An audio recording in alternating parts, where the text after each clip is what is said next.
But we do this in maybe black or red. Okay. I think you want it personalized or just trying to the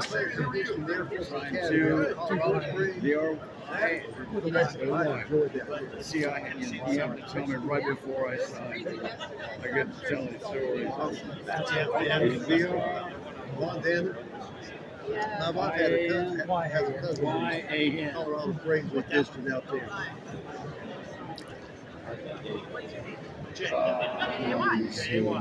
That works for this. I have a kind of a weird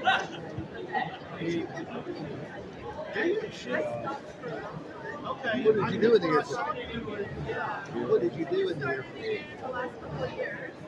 We just had a Oh, I should have thought about that. Think about Montana missile silos. Did you really? Is that okay? Yes, sir. You got it. Too hard. Thank you, my friend.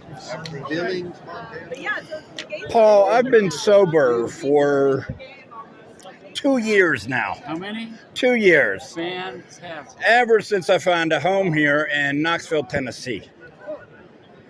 Now, I have a question. Now, where do you live here? Yeah, right now.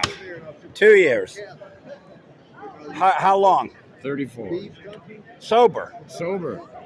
And, you know, clean and sober, the world's a safer place. My question, how many times did you try to quit, Paul? Well, I had no intention of quitting. It was a really bad idea. You know, it's like I love being. I mean, I lived next door to Robert Mitchum. That put me in treatment twice.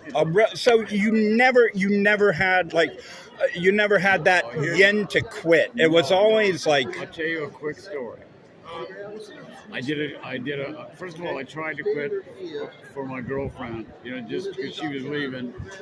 That didn't work. I stayed, you know, I had sobriety for not sobriety, sobriety. Yeah. For 7 months. I went to Jamaica and did a project and got high. Then lied about it I lied about it for years. What was your drug of choice, Paul? I was cocaine and alcohol, the staff of life. Okay, all right. Vodka and cocaine. Okay. But I did a gig in Oklahoma. Are you shooting this? Yeah, do you mind? Not at all. I went to Oklahoma City and I did a gig. I'd been up 3 days and nights, tooting and drinking, lying about it. I had a full tilt psychotic meltdown. I was beaten up by a monster nobody could see but me. I was thrown down escalator stairs. There's no escalator in that building. Yep. Steps were moving for me. Yeah. I canceled the gig till the next day. I told the audience that I'd had a reaction to my meds. Right. Which was true, because I was medicating my Right, I hear you. I hear you. Here's what happened. We all do it. The promoter of that gig was terrified. I went home and I drank on the plane home, and I called my dealer when I got there. And 5 days later, about 5 days, in a blackout, I called the doctor and said I wanted to go to treatment. He called the next guy, said, "Are you kidding? Somebody's using my body again." He said, "No, you called last night and said you didn't want to drive with your kids in the car loaded like your dad did because he died in a wreck." Right. And something happened. I went to treatment. 10 years later, I'm in Nashville back riding. I went and spoke at the jail. H and I go and I speak at the jail, and I go back to my hotel. Place is packed with these guys that are in with badges on. This is a long story, but I'm going to finish it. Please, no. I'm going to finish it.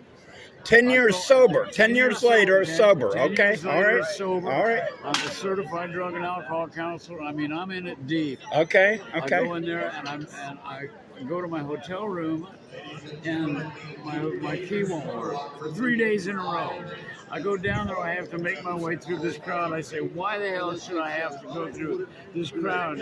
It's the guy for your key, and somebody taps me on the shoulder. I turn around, and the guy says, "I don't want to bother you. I just want to say hi. I booked you 10 years ago." Was the promoter. I said, "Oh my God, were you the guy?" And when I did that whole thing, Yeah. I said, "I'm sober now." Well, I'm sober, and blah, blah, blah. I spoke at the jail. Right. Bragging. He said, "Yeah, I heard the rumors you were sober." So I went, "Oh my God, are you a friend of Bill?" He reached in his pocket, and he pulled out a chip Okay. for 17 years. Okay. 17 years. I did the math. I said, "You were 7 years sober." I said, "What'd you do?" He said, "I called my sponsor." I said, "What'd your sponsor do?" He said, "He hung up on me." I said, "Why?" He said, "So he could start calling other alcoholics." And we put together a prayer circle so that you would get sober. Ah. There's and I end every pitch with that story, and I'm proud for you to have it. So So it was So- the so- power of prayer. the prayer and the. Do you come from a religious family background? You're Irish, you said. Yeah, I'm English, Irish, and Welsh. Oh my! Yeah. And you there's no Catholicism. No, there was no. You're not guilty for drinking or anything like No, that. none of that. I All didn't right. mess with any of that guilt stuff. Okay. So cold turkey then. You just shut it off. No, In I treatment, went is to, that I went to treatment, and then I started going in. But if you're not, Did you try the? let Did me you ask you try? a question. Are you thinking about posting this? It'll probably make it. Yeah. Where? Facebook, YouTube. Why? Because I don't mention the name of the program on a public level. Oh, okay, all right, So I okay, would okay, so rather you okay, did not do okay, that. all right. Show So it to any I other won't. No, I alcoholic. won't. Yeah, But okay, you know what? all right. Because I tried the AA, and the point I'm trying to make is I tried the programs, Yeah. and outside of the book, the big book, Yeah. that helped a lot because it put things in perspective for me. Yeah. But cold turkey. Yeah, you know what? That's good. But you still go to meetings? No, I haven't had a drink in 2 years. And then you haven't passed it on to anybody. Then you need to get back in meetings, because what we need to do is we get to keep the miracle by giving it away, so you can be 10 years sober and 20 years sober. And you're doing it just for you, and you got sober, and by God, I did it with the big book and all that. You're not.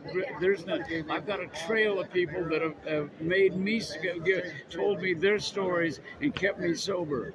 And on my story may keep you story. But the thing is that that's one story. There are thousands of stories.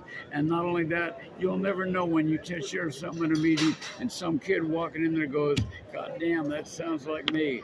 I'm going to give it another day. All right. Okay, Paul. Okay. All right. That's we just have maybe different of opinions on that, but Try to keep that off the airways. all right. Okay. I understand. May I have your? You Why want were you personalized surprised? Why? Yes, please, to Greg. I question. Why were you surprised at the finale of A Star Is Born? because I love the song so much. That you wrote for Chris Christopherson, wasn't it? Well, I wrote with One More Look at You for her, but in the story, it's a song that he has written, as you know, that she discovered. But what's interesting is that when she ends that song, she goes into his song. It much works closer now. so And well. That was never the plan, but when we heard it, we went, "Oh my God!" Who I'm made it? taking a bunch of your Okay, songs who made and it play? Ken Asher Ken was Asher- responsible for Ken that Asher- no, that combo at the end.